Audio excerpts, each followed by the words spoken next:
Je vais vous présenter cette librairie qui s'appelle backtesting.py qui permet de backtester ces stratégies automatiquement.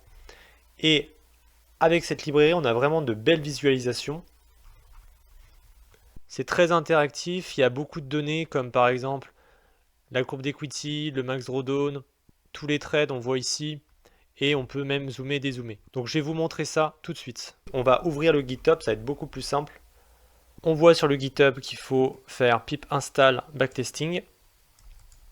Et ensuite, il y a un exemple de la structure pour faire le backtesting. On va directement faire ça. Je suis sur Google Colab. On fait pip install backtesting. Parfait. Maintenant, on va copier la structure du code. Je vais vous expliquer comment ça fonctionne. Alors, on colle ça. Là, pour le coup, on peut directement lancer l'exemple, mais on va faire une stratégie, nous, après, pour mieux comprendre. Là, du coup, on a la fonction qui initialise. Ça permet, par exemple, d'initialiser le prix et les indicateurs. Dans la fonction next, pour avoir des conditions soit pour acheter, soit pour vendre. Là, on voit c'est une condition simple de moyenne mobile. Et ensuite, on va tout simplement lancer le backtest avec tous ces paramètres-là. On voit que ça donne ça. On a au-dessus l'equity du compte. On a ensuite le drawdown, le max drawdown qui est ici. On voit qu'on a perdu moins 33%. Et on peut l'activer, désactiver. Voilà. Ensuite, on a le pic. Donc on finit sur un gain de plus 546% avec cette stratégie. Stratégie très très basique. Et ensuite, on a également le max. Donc là, on voit que le max, c'est le dernier aussi, mais on peut avoir un max, par exemple, ici. Et juste en dessous, on a tous les trades. La flèche, donc flèche du bas, ça veut dire que c'est une vente. Flèche du haut, ça veut dire que c'est un achat. Donc flèche du bas, ça veut dire que c'est une vente à découvert, j'entends. Et flèche du haut, c'est un achat. La flèche du bas, par exemple, si elle est verte, ça veut dire qu'il y a eu un gain. La flèche du bas, par exemple, si elle est rouge, ça veut dire qu'il y a eu une perte. La couleur n'est pas liée à l'orientation du trade, elle est liée au gain ou à la perte. Donc là, on voit que tout ça, c'est des gains. On le voit ici. On a à gauche, là sur l'axe Y, on a ce qu'on appelle le PNL %. On voit que plus on monte, plus ça fait des trades qui sont énormes. Là, par exemple, plus 56% ce trade. Et inversement, pour tout ce qui va être en dessous, ça va être des pertes. Moins 16% par exemple. Ensuite, on a le graphique. Et là, c'est super interactif. On peut zoomer. D'ailleurs, ça zoome également ce qu'il y a au-dessus. Donc, c'est vraiment pratique. Et on peut voir, par exemple, une vente qui a été initialisée ici, qui a fait une perte. On voit en rouge, moins 10%. On voit que la vente a découvert, le prix a été dans l'autre sens et a fait une perte de combien? Une perte de moins 10%.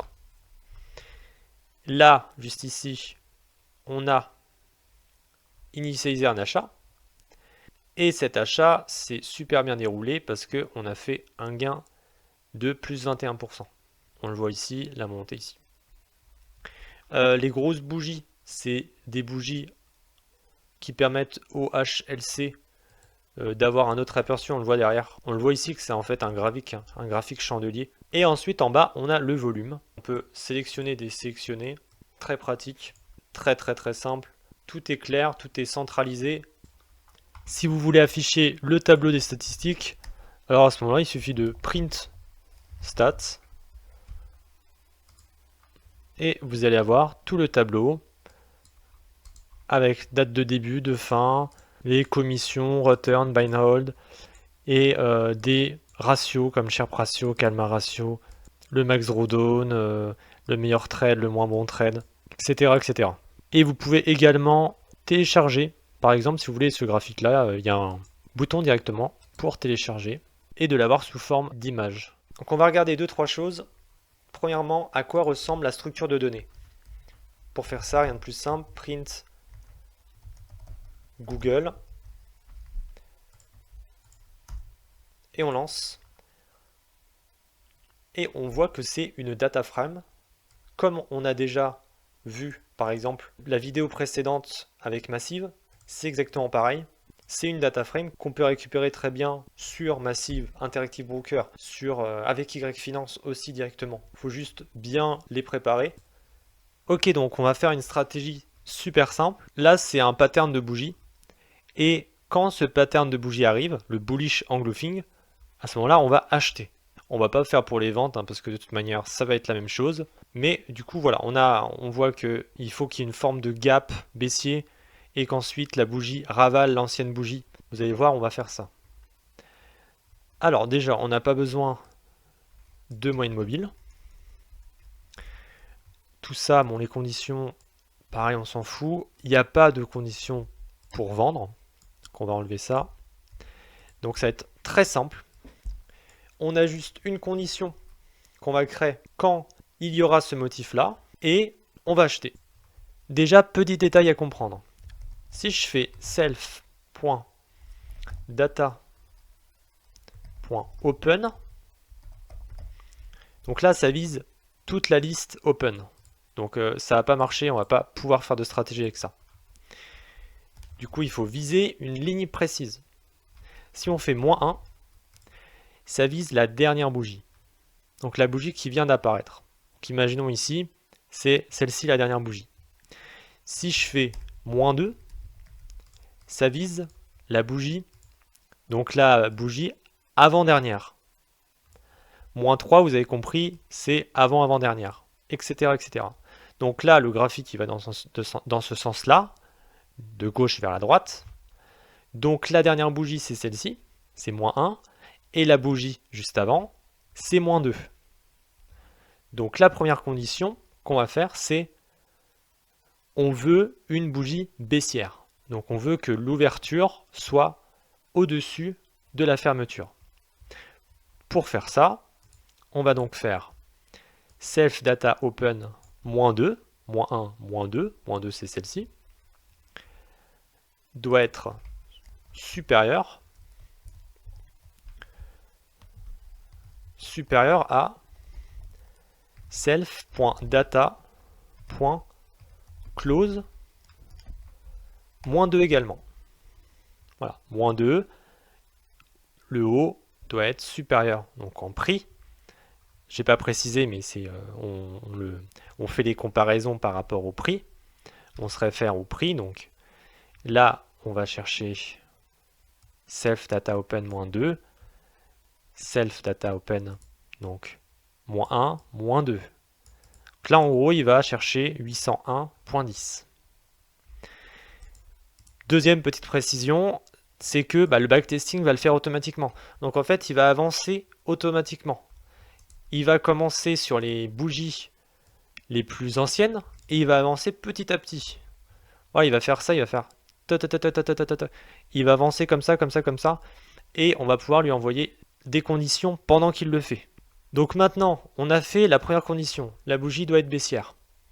Maintenant, on va passer à la bougie suivante, donc la bougie -1. On met end, et sur cette bougie, on veut qu'elle soit, donc qu'elle commence en dessous de la clôture de l'ancienne bougie, de la bougie précédente. Donc il va y avoir cette espèce de gap en dessous. Donc, comment faire? On fait self.data.open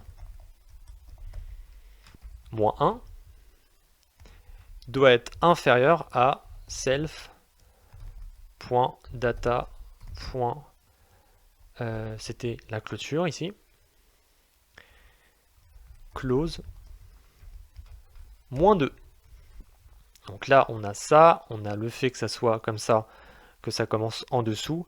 Et la dernière condition, c'est le fait qu'on clôture au-dessus de l'ouverture de la dernière bougie. De là, donc la bougie précédente. Pour faire ça, data.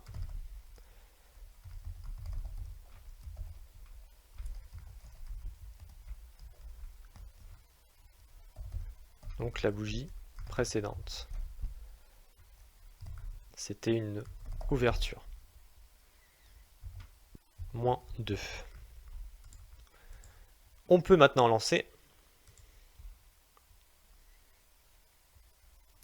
Et on a bien plusieurs trades, que à l'achat bien sûr, parce qu'on a pris que des achats. Et on va pouvoir zoomer sur les trades précis pour voir si ça a bien fonctionné. Si on a bien un bullish engulfing à chaque trade, on voit qu'on a plus 573% sur la stratégie en backtest. Alors bien sûr, c'est complètement faussé parce qu'on n'a pris que des achats et on sait que Google a augmenté largement ces dernières années. Donc on va zoomer par exemple ici et on va voir ça. Là, on voit que ça a pris un trade. Là, on a une bougie baissière suivie d'une bougie haussière avec le petit gap en dessous qui monte au-dessus de l'ouverture de la bougie précédente. Donc on voit bien, ça c'est un bullish engulfing, donc c'est validé. On lance le trade bien sûr après, donc à la clôture de ce pattern là, donc sur la bougie d'après, sur le début de la bougie d'après. Et on voit que hop, on a perdu ici. Maintenant on va en chercher un autre. Là par exemple, là on a un trade gagnant.